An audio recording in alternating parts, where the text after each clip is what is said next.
to the channel, folks. Welcome back. Bobiddle. Hello, Ben Barber. What's going on, dude? Dude, we're just up here doing our thing. You've got the merch on. Just yes. a quick little shout out, Chomp Shop. We're going to have a bunch of new stuff this weekend at the event. We'll be having a video here coming up here before the event showing us pressing hats or pressing these hats with all these new things. So awesome stuff. We'll see you guys out there. If you are watching this in the future, we're sorry you missed the event. Wah wah. Grant roll. So, as Bobiddle was about to say, we are at Direct Auto. That's them over there. We're across the Dell. And what do we have here, Bobiddle? We've never been in one of these. We're not familiar. Not at all. That's kind of why we're doing it, because apparently these things are highly regarded, and a lot of people are upset, I guess, that they're not still making them and they want them to come back. Well, when they were making them, people were busy buying 4Runners and RAV4s, and that killed this car.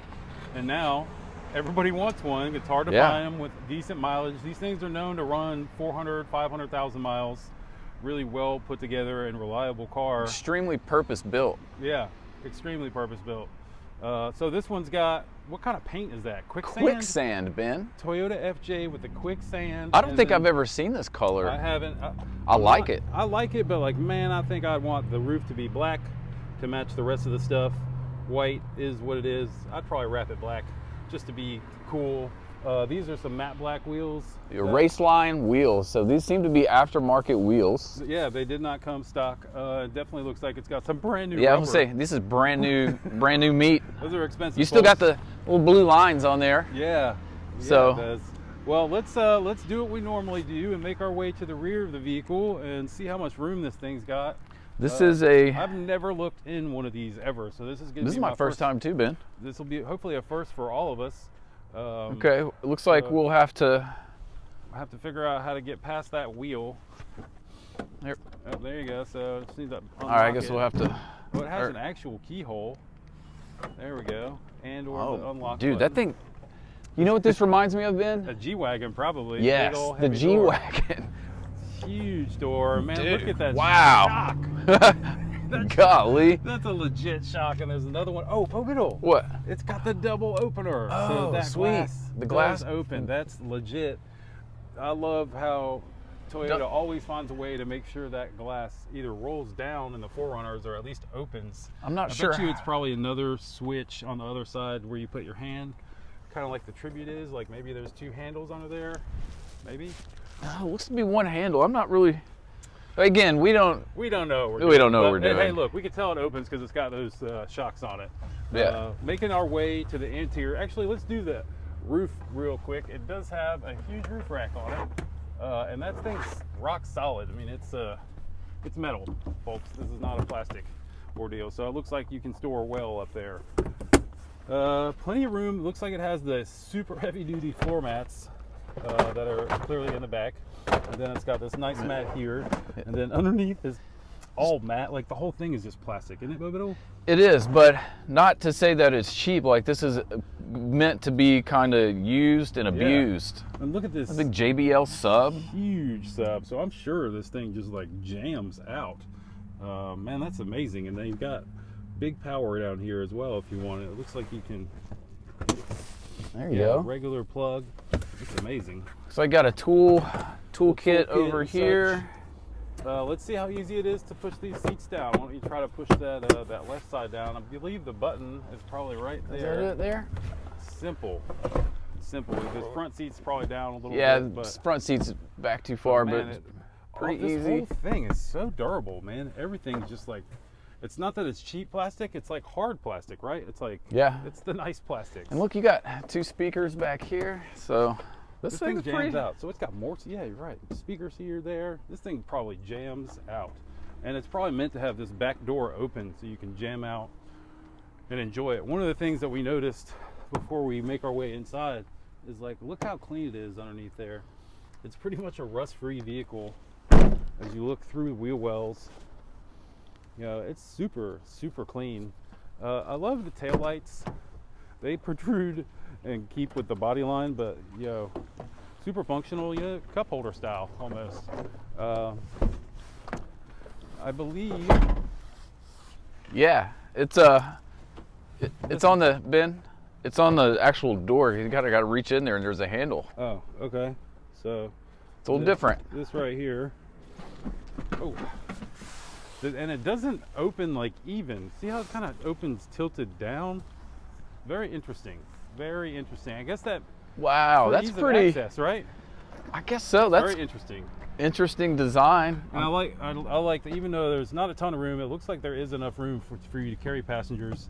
So much open space. And plenty of storage in here as well. I mean, that a real bottle of water will fit in there, folks. Same as over here. Nowadays, these bottles of water, a lot of the bigger ones bump up against this.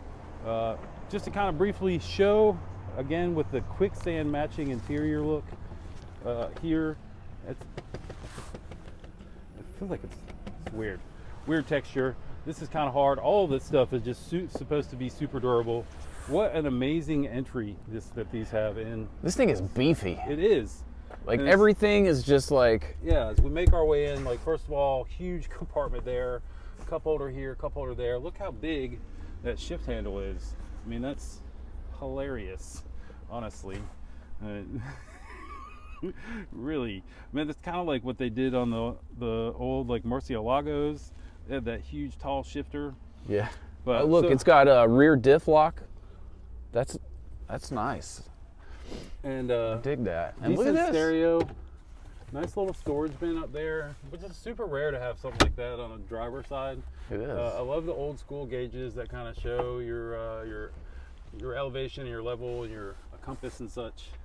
I'm not sure how this opens, but it's underneath here.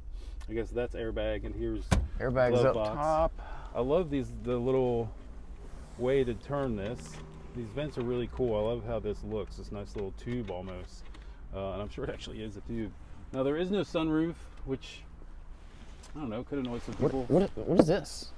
Side thing. Sunshade. Okay, all right. I've never seen that. Me neither. And one of the things you notice is like really tight. I mean, it's got a great view out, but that's kind of a tight windshield. Like it's not big. Narrow. There's a huge deck area here. And man, we got looks like a trailer brake here. Trailer brake. So someone did actually tow with this thing, which is nice. And the steering wheel looks like a nice sporty steering wheel. These things aren't known to be super powerful, right? They're just supposed to be super capable. And they didn't go. One of the reasons I think that this truck didn't sell as well in the beginning is that it was supposed to be as good as a Jeep. And as you can see, it's all plastic. You can hose this thing out. But they missed it a little bit on the suspension capability. The Jeeps are way more capable than these for whatever reason. So they just didn't, if that was their main competitor, they got their butt kicked. But Bo, guess what? Everybody's been getting their butt kicked by Jeep. For years. For years. But, one thing. Only American brand that holds its value, right? Mm-hmm. And, and when you have a car company like Toyota build a car just to compete with your car and it fails, that's amazing. I mean, it just says something a lot about Jeep. But now, I'm sure the Toyota fanboys will have something to say about that, Ben. Well, tell me how many miles this thing has? 163,000. Okay, and what year is it? A 2000. I believe this is an 11. Okay, and how much? $22,900. So in the game of holding its value, in the end, the FJ won. Yeah, but it's a Toyota, so like this is kind of what you have to expect. Yeah. Well, and Jeeps hold their value, but when they get up to 160,000 miles, they don't hold their value as well as a car like this. We've looked at a lot. We love the old Land Cruisers and things like that, and Land Rovers, all of them out. And they all have, like, any of these Toyotas. It doesn't matter how many miles. Even like the Lexuses, the LX470s, 200,000 miles, you're still 20 grand. Yeah, they're still expensive. They hold their value, but they will go forever. They're just super durable. As long as you take care of them, they're really durable. And I'm so glad we chose to check this one out. Pop the hood real quick so we can see that. Again, with the closing of the door being a little weird. That noise was a little piece of plastic that was inside there that I didn't move. My bad. It does have the ooh, this will be fun. Little vent. I love the headlights. Very classic Toyota Land Cruiser. I mean, stand back there for a second for me, though. If like this was all you saw of the car, you would immediately think, that was kind of that FJ of old, or at least reminiscent of it. Really basic engine bay. Again, these things aren't known to be super powerful. They're just super capable. Just a basic V6. Just a basic V6, but it's a Toyota V6, so you know it's going to be good. Well, again, we are up with our friends at Direct Auto of Tennessee. Their information is on the screen. And let me correct. This is, I don't know if I said it wrong, but this is a 2012. 2012. I think online it may have said an 11, but this is a 2012. It is a 12. All right, well, before this motorcycler blasts us out. I believe this guy's been in a couple of our videos, Ben. Yes. Same guy. Same guy. I think we owe it to him to like at least let the fans hear him take off as we close this video out. Right in the sun. I would point at him, but then he'll know we're waiting for him to go, and he'll probably hurt himself. But there he goes. That's hilarious. All right, well, for my man Bo Biddle, I am Ben Barber. This is another amazing vehicle from Direct Auto. Y'all check them out. We will see y'all in the next video.